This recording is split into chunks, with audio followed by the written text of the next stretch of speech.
In the spring of 148 BC, the capital of the Han Empire, Chang'an, was plunged into chaos. The residence of the commandant, responsible for the capital's security, was besieged. Soldiers swarmed the gates, sealing off every entrance. No official or servant was permitted to leave, and the surrounding streets were placed under strict martial law. This overwhelming display of force signaled to all that the heavens had collapsed. Soon, those with ears to the ground began whispering a rumor that defied all intuition and common sense. Liu Rong, the king of Linjiang, had died within the commandant's walls. How could it be? He was the emperor's eldest son. He was the former crown prince. Inside the residence, Commandant Dou lay prostrate on the ground, barely daring to breathe. The room was so silent that one could hear a pin drop. Everyone held their breath, listening only to the rhythmic, heavy pacing of the emperor. Finally, the emperor spoke, but his voice betrayed neither rage nor sorrow, only a sharp, piercing anxiety. What now? What if the Empress Dowager finds out? Days earlier, Liu Rong, the emperor's firstborn and former heir, had been summoned back to Chang'an for interrogation. The charge? While renovating his palace, his craftsmen had inadvertently encroached upon and damaged the sacred grounds of the ancestral temple of his grandfather, Emperor Wen. The man assigned to the case was the empire's most notorious, relentless legalist, Commandant Dou. Known for his cold, inhuman adherence to the law, he was feared across the realm as the Goshawk. During the trial, Dou not only kept the former prince in solitary confinement, severing all contact with the outside world, but also flatly rejected Liu Rong's humble plea to write a letter to his father, Emperor Jing, to explain his grievances. Although a sympathetic official risked his life to smuggle writing tools to the prince, allowing him to pen a final testament, the psychological torture and legal intimidation from Dou were relentless.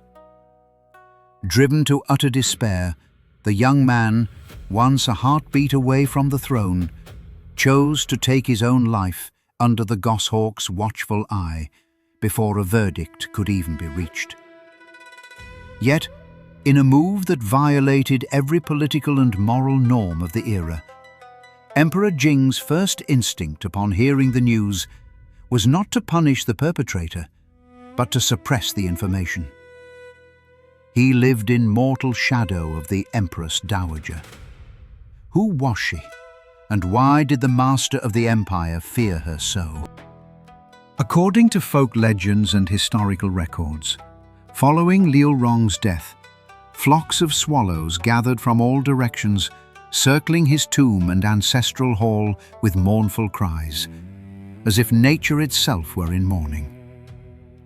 Eventually, the truth reached the ears of the woman hidden deep behind the palace veils, the one who held the ultimate power of judgment over the empire, Empress Dowager Dou. The Empress Dowager was consumed by a heart-wrenching rage over her grandson's unnatural death. In her political logic, no matter what fault Liu Rong had committed, he was of the imperial bloodline. For a low-born bureaucrat like Dou to crush royal dignity with the cold gears of a legal machine was a direct provocation to her supreme authority. She turned her vengeance toward Dou, launching a devastating political purge. Utilizing her vast network of consort kin and political influence, she successfully orchestrated a series of charges to liquidate the official who had once made the entire court tremble. Emperor Jing attempted to shield Dou, citing his past contributions and promising to exile him to his hometown, never to be employed again. Reluctantly, The Empress Dowager agreed. However, Emperor Jing harbored a faint hope that his mother had moved on. While Dou was en route to his home, the emperor dispatched a secret envoy to appoint him to the strategic Yanmen Pass, citing an urgent military crisis on the frontier. But nothing escaped the Empress Dowager's reach. Upon discovering the deception, she was incensed and personally ordered Dou's rearrest. Emperor Jing pleaded once more, arguing that while Dou had erred, he was a loyal servant of the state. The Empress Dowager roared in fury. Was the Prince of Linjiang not a loyal servant? Ultimately, Dou was arrested and executed under her direct intervention. Why did Emperor Jing, a capable monarch whose reign alongside his father was celebrated as the rule of Wen and Jing, possess so little authority in front of his mother? The early life of Empress Dowager Dou was a cinematic odyssey of survival. Born into extreme poverty, she lost her parents young and lived in destitution with her two brothers, one of whom was even sold into slavery. As a young woman, Dou Yifang was selected as a lowly maid for the Han Palace. Later, Empress Dowager Liu decided to send a group of maids as gifts to various vassal kings. Dou Yifang had bribed the eunuch in charge of the distribution, hoping to be sent to the state of Zhao, which was closer to her home. However, the eunuch made a clerical error and wrote her name on the list for the state of Dai. This cruel twist of fate became her ladder to the pinnacle of power. The king of Dai, Liu Heng, fell in love with her at first sight. She bore him a daughter and two sons, the future Princess Guantao, Emperor Jing, and the Prince of Liang. When Liu Heng was unexpectedly elevated to the throne by the court, Dou Yifang naturally became the empress and eventually the Empress Dowager during her son's reign. Yet what gave Empress Dowager Dou her iron grip on the empire's soul was not merely her legendary past or her family ties, but her fanatical devotion to a political philosophy, the way of Huang-Lao. This Taoist school of thought advocated that a monarch should be as quiet and non-active as the natural laws of heaven, reducing state intervention, lowering taxes, and abolishing harsh laws to allow the private economy to heal, a doctrine known as rest and recovery for the people. This philosophy had brought immense prosperity during the reigns of Emperors Wen and Jing.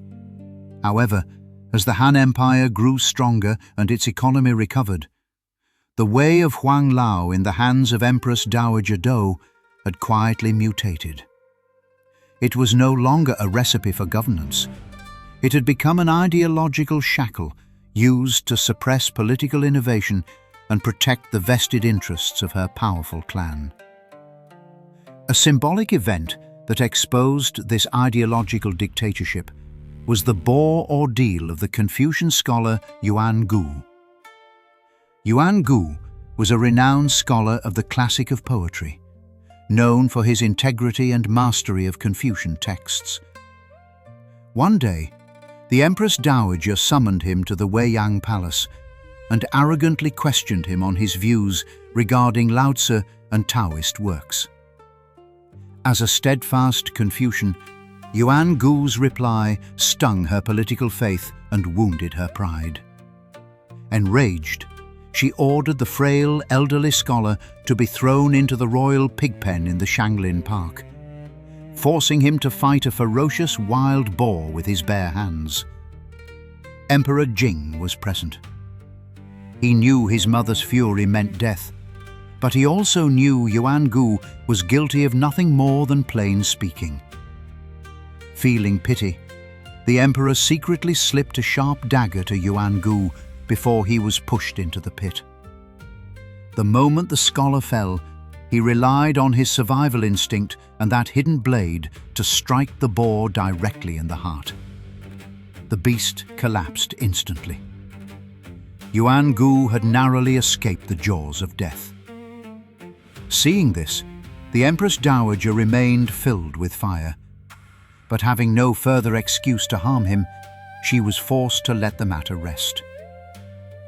This dramatic and bloody Boar Ordeal served as a vivid metaphor for the life and death struggle of Confucian intellectuals under the weight of a Taoist matriarch's power. It was a dark prelude to an even more violent ideological war that was about to erupt. A war that would decide the very foundation of the Chinese state. Under the invisible shackles of Huang-Lao philosophy and the shadow of Empress Dowager Dou's absolute power, the struggles within the Han court could not be resolved through open political debate. Instead, they retreated into the darkness, unfolding through clandestine and ruthless means. Marriage networks and palace conspiracies to appoint or depose heirs. The tragedy of the former crown prince Liu Rong was the direct result of this high-stakes redistribution of power. While Empress Dowager Dou championed the inaction of Huang-Lao in her politics, in her family life she was governed by intense favoritism. Of all her children, she most doted on her youngest son, Liu Wu, the Prince of Liang.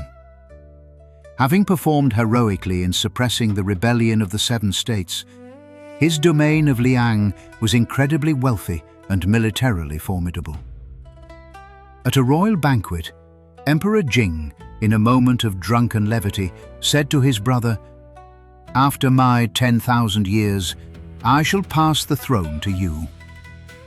This slip of the tongue was immediately taken as gospel by Empress Dowager Dou. Ecstatic, she began to exert relentless pressure on the court to name the Prince of Liang as the imperial younger brother, the legitimate heir to the empire. This blatant violation of patriarchal succession laws was met with fierce resistance from the high officials. They argued that the throne must follow the sacred principle of father to son, or else risk civil war and the fragmentation of the empire. Empress Dowager Dou was incensed, but ultimately powerless to execute every dissenting minister. After venting her rage on several officials, including her own nephew, she was forced to abandon the plan. The Prince of Liang eventually died in a state of deep disappointment and melancholy. In this undercurrent of anxiety, Emperor Jing finally named his eldest son, Liu Rong, as crown prince. Immediately, the emperor's elder sister and the Empress Dowager's daughter, Princess Guantao, sought to betroth her daughter Chen Jiao to Liu Rong. Her goal was simple: ensure her daughter became the future empress and thus secure the continued glory of her clan as consort kin. However, Liu Rong's biological mother crudely and insolently rejected this strategic alliance. Humiliated and vengeful, Princess Guantao swiftly pivoted. She chose another of the emperor's concubines, Wang Ji, and her 4-year-old son, Liu Che. Born into a fallen noble family, Wang Ji possessed a political patience and shrewdness far beyond the ordinary. When the princess offered the olive branch of marriage, Wang Ji seized it as a lifeline to change their destiny. The two women forged an unbreakable political pact. This calculated alliance gave birth to one of the most famous romantic political fairy tales in Chinese history, A Golden House for Ah Jiao.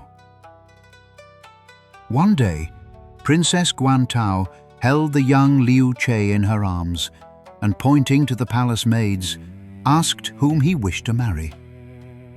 The boy shook his head at each one. Finally, pointing to her daughter Chen Jiao, the princess asked, "What about our Jiao?" Liu Che replied loudly, "If I could marry our Jiao, I would build a golden house to hide her in." This seemingly innocent promise marked the official beginning of a perilous war to depose the crown prince. To elevate her future son-in-law, Princess Guantao used her privileged access to the emperor to relentlessly and maliciously slander Liu Rong's mother, accusing her of practicing witchcraft to curse other pregnant concubines. Simultaneously, she sang the praises of Wang Ji's gentleness and Liu Che's brilliance. As the lie was repeated 1,000 times, Emperor Jing's affection for his eldest son and his mother cooled. Ultimately, following a string of political maneuvers, Liu Rong was stripped of his title, demoted to the Prince of Linjiang, and banished from the capital. Liu Che, the Prince of Jiaodong, was named the new crown prince. This treacherous struggle demonstrated how the consort-kin forces of the Han Dynasty used marriage ties, psychological manipulation, and political framing to bloodlessly alter the supreme trajectory of the empire. In 141 BC, Emperor Jing passed away, and the 14-year-old Crown Prince Liu Che ascended the throne in the solemn halls of the Weiyang Palace. He inherited a vast empire that had enjoyed decades of rest and recovery, the rule of Wen and Jing, resulting in a booming economy, overflowing granaries, and a soaring population. However, in the eyes of the young monarch, the man history would remember as Emperor Wu, this surface prosperity could not mask a fatal systemic crisis. He felt a deep sense of humiliation and dissatisfaction with the status quo.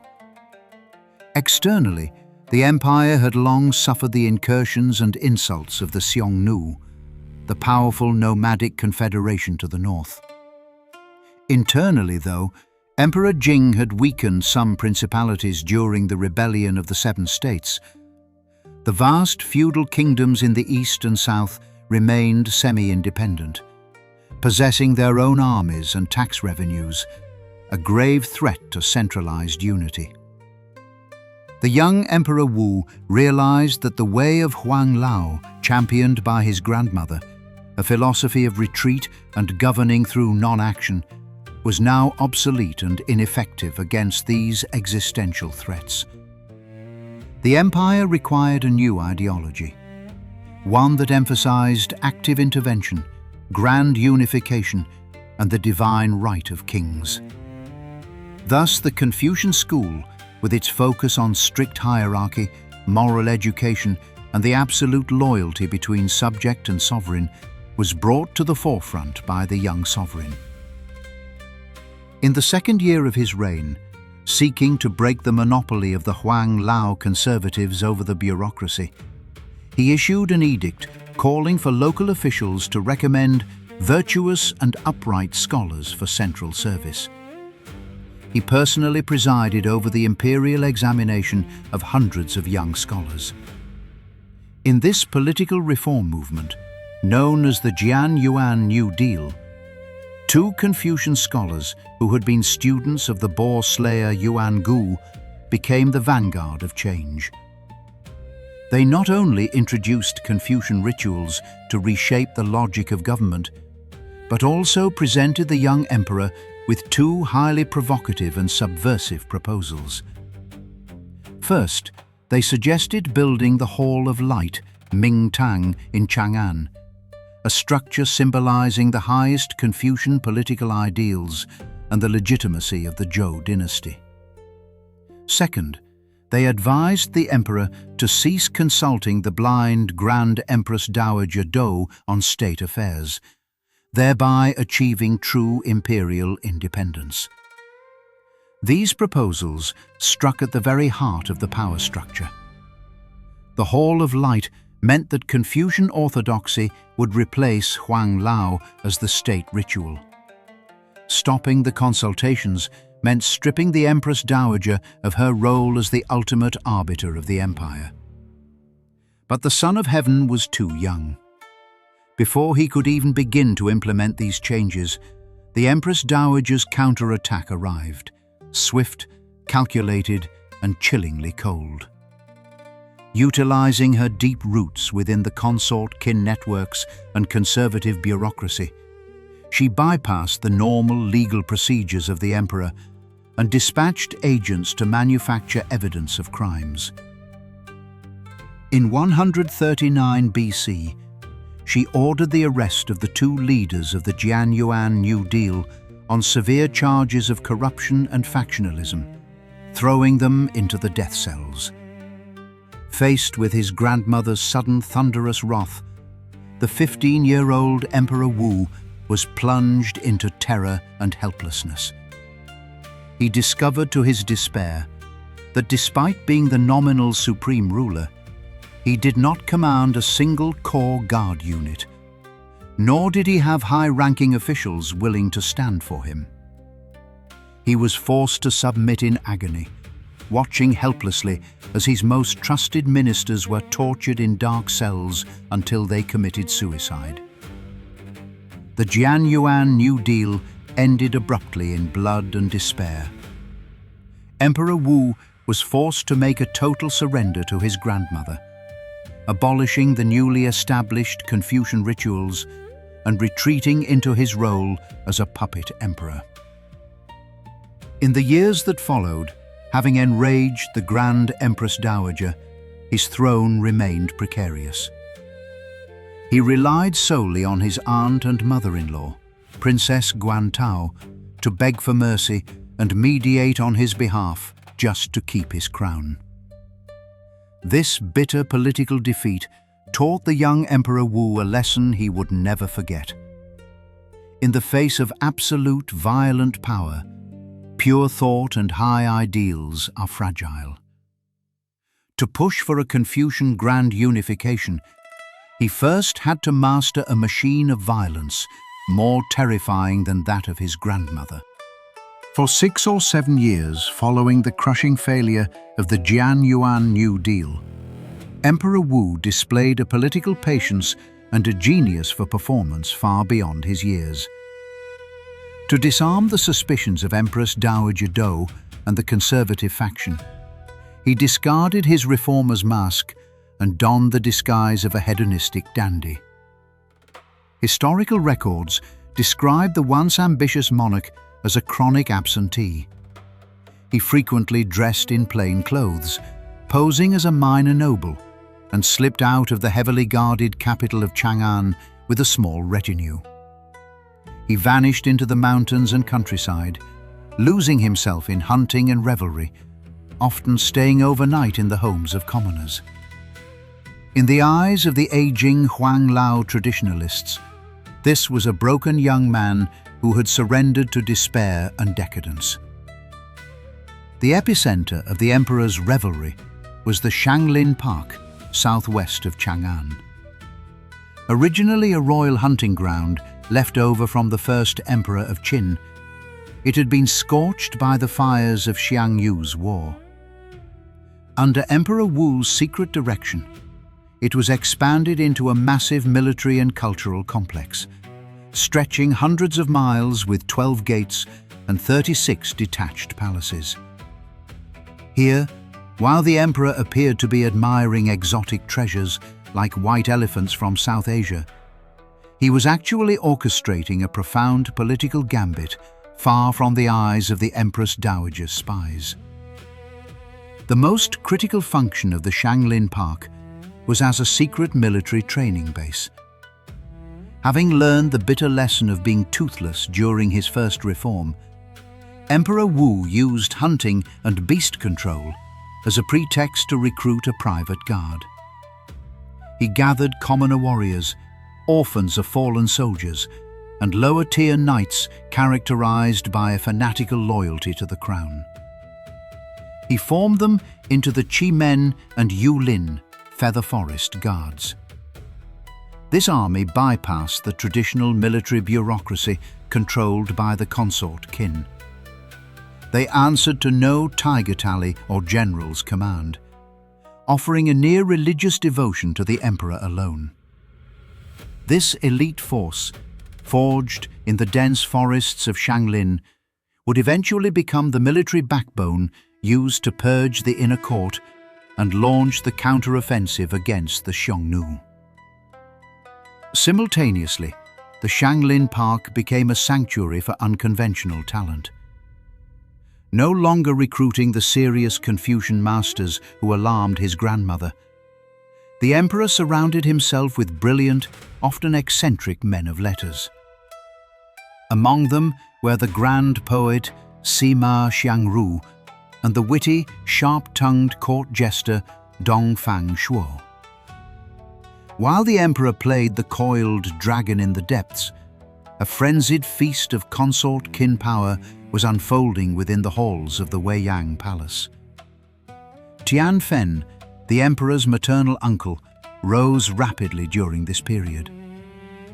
Though he nominally supported Confucian scholars, Tianfen was, at his core, a greedy, arrogant, and domineering power player.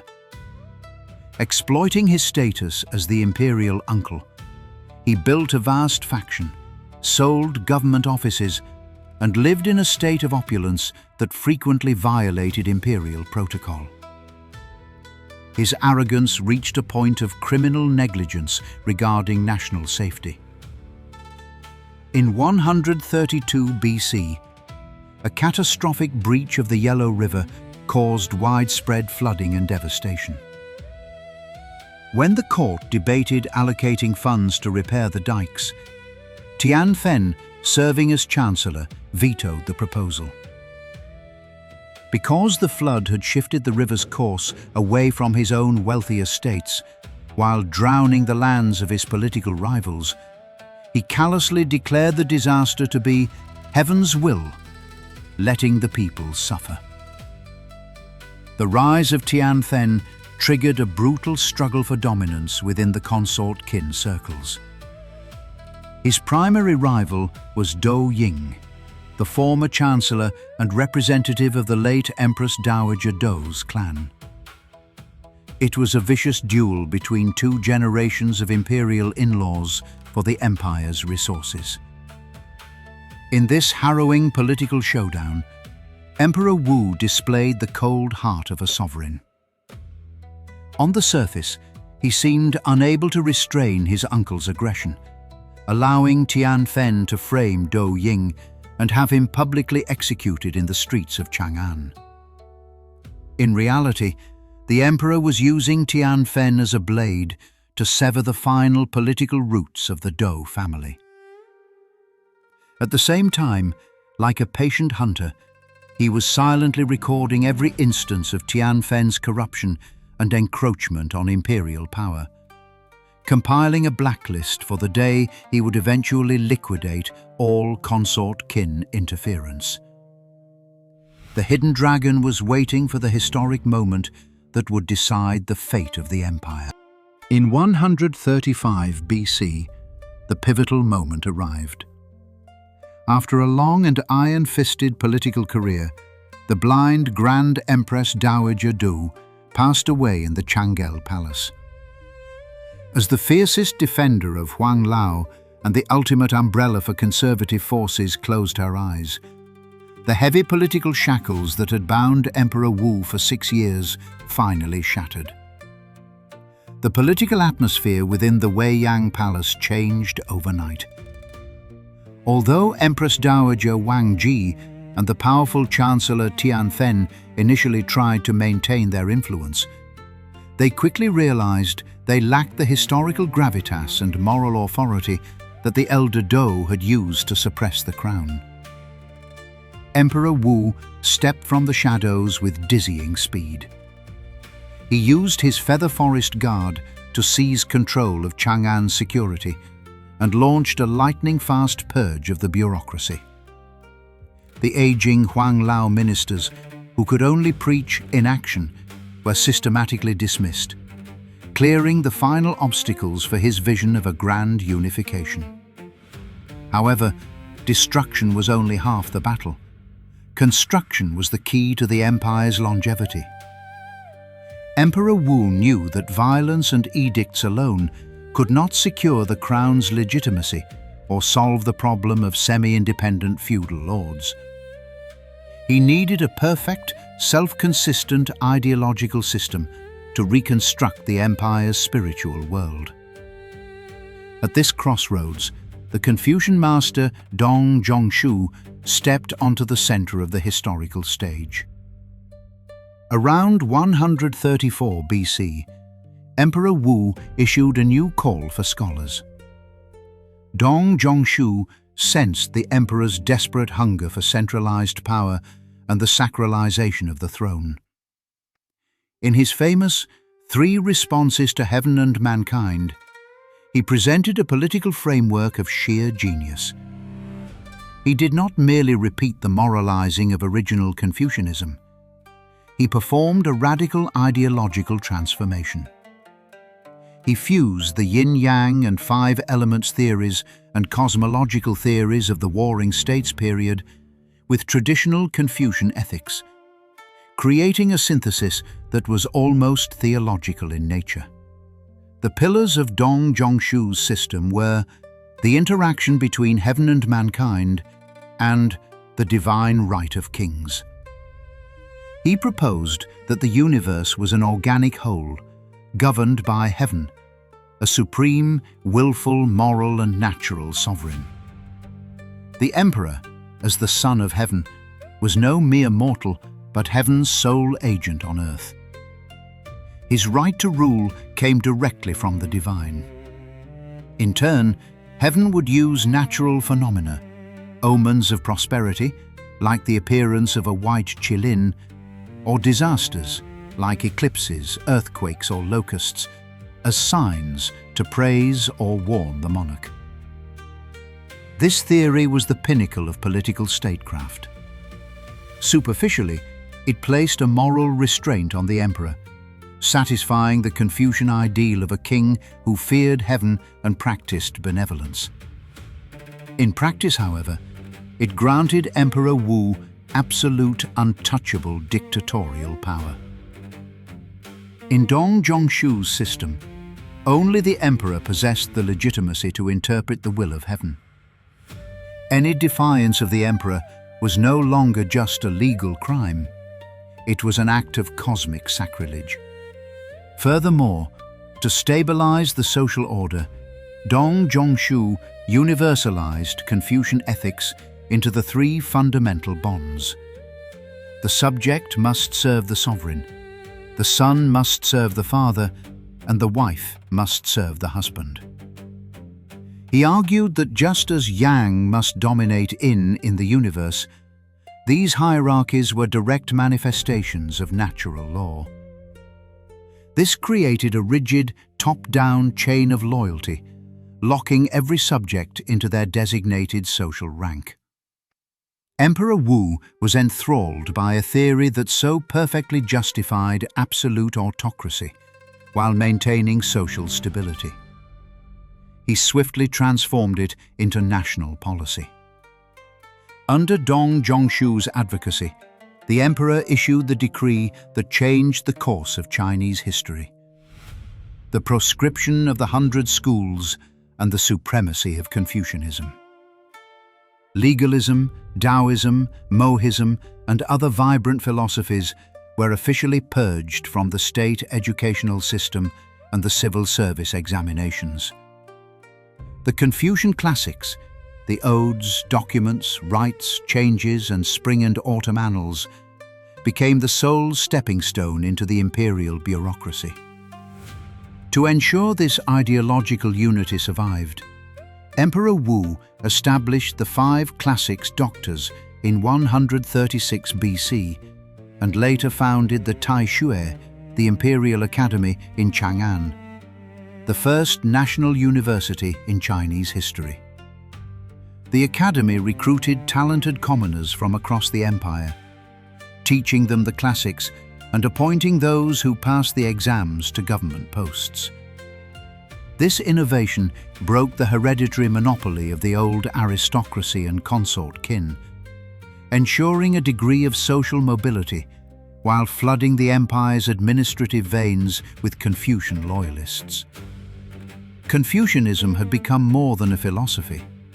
It was now an unshakable state religion and institutional reality. Ultimately, we must recognize that Emperor Wu's supremacy of Confucianism was not intended to create a purely merciful moral utopia. Beneath the ornate robes of Confucian ethics, the emperor firmly retained and intensified the harsh legalist penal systems, spy networks, and efficient bureaucratic assessments left over from the Qin. This governing model, known as the iron fist in the velvet glove, or a Confucian facade, a legalist core, successfully combined the psychological indoctrination of Confucianism with the cold-blooded violence of the legalist machine. It created a powerful, hyper-efficient, and centralized imperial state unprecedented in Chinese history. The 14-year struggle between the crown and the consort Qin, and between Confucianism and Huang-Lao, ended in Emperor Wu's total victory. Having cast off the shackles of the blind Empress Dowager and established his absolute divinity through Confucian theology, Emperor Wu was like a beast unleashed. He began a 54-year reign characterized by an insatiable hunger for expansion.